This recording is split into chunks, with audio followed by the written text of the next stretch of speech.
దేశంలో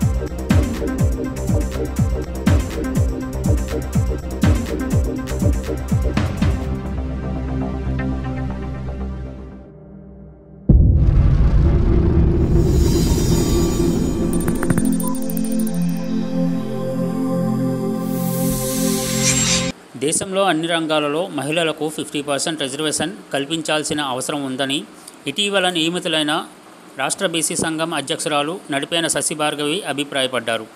దేశంలో మహిళలు ఉద్యోగ రంగంలో పోటీ పడుతున్నా రాజకీయ రంగంలో వెనుకబడి ఉన్నారని ఆమె ఆవేదన వ్యక్తం చేశారు.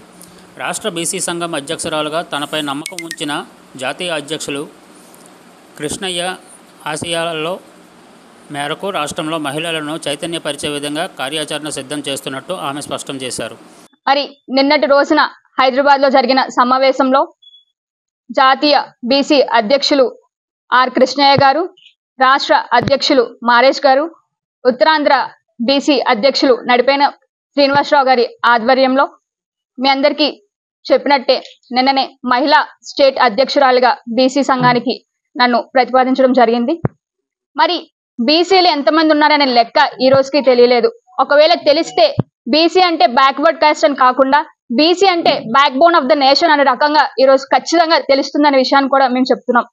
మరి బీసీలు అంటే ఓట్లు వేయడానికి ముందుకు వచ్చినప్పుడు మాకు రిజర్వేషన్ ఎందుకు కల్పించట్లేదనే విషయాన్ని కూడా అడుగుతున్నాం.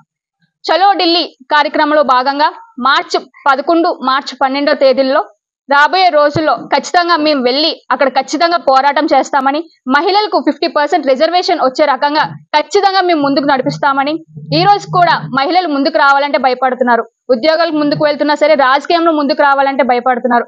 ఏదైనా ఒక సమస్యను బయటికి చెప్పాలంటే భయపడుతున్నారు. అలాంటి సమస్యలతో ఎంతో మంది లోపలే ఉండిపోతున్న పరిస్థితి కూడా ఈ రోజు చాలా విషయాల్లో చూస్తున్నాం.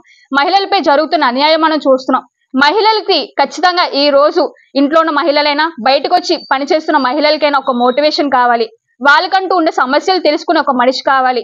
మరి ఈ రోజు నన్ను స్టేట్ మహిళా అధ్యక్షురాలుగా నియమించడంతో మరి బీసీలో కూడా మహిళలకు వారి రిజర్వేషన్ కల్పించిన విధంగా వాళ్ళకి రుణం కూడా ఈరోజు ఇప్పించే విధంగా కూడా మేము ముందుకు నడుస్తామని, మరి ఏ విధంగా అయినా ఎవరికి ఏ కష్టంగా ఉన్నా సరే ముందుకి నడవాలని ఒక ఉద్దేశంతో మాత్రమే నడుస్తున్నాం.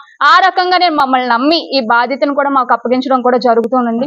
గతంలో మేము బాధ్యత తీసుకున్నప్పటికీ ఆ బాధ్యతను కరెక్ట్గా నిర్వర్తించామని, అదే విధంగా రాబోయే రోజుల్లో కూడా ముందుకు వెళ్తూ రాష్ట్రం అంతా పర్యటించి మొత్తం మహిళా టీంలు అన్ని వేసి కమిటీలతో ముందుకు నడుస్తూ పెద్దల సూచనలు సలహాల మేరకు మొత్తం అంతా ఎవరికి ఏ సమస్య ఉన్నా సోదరిమణులందరినీ ముందుకు తీసుకెళ్లి ఒక కమిటీగా మారి ప్రతి ఒక్కరికి హెల్ప్ చేస్తామని, మరి వేదికను అలంకరించిన పెద్దలందరి సలహా సూచనల మేరకు ప్రతి ఒక్కరూ ఒక టీమ్ గా ముందుకు నడుస్తూ బీసీలకు ముందుకు నడిపిస్తామని తెలియజేస్తూ, బీసీ నినాదాన్ని ముందుకు నడిపిస్తామని తెలియజేస్తూ సెలవు తీసుకుంటున్నాం.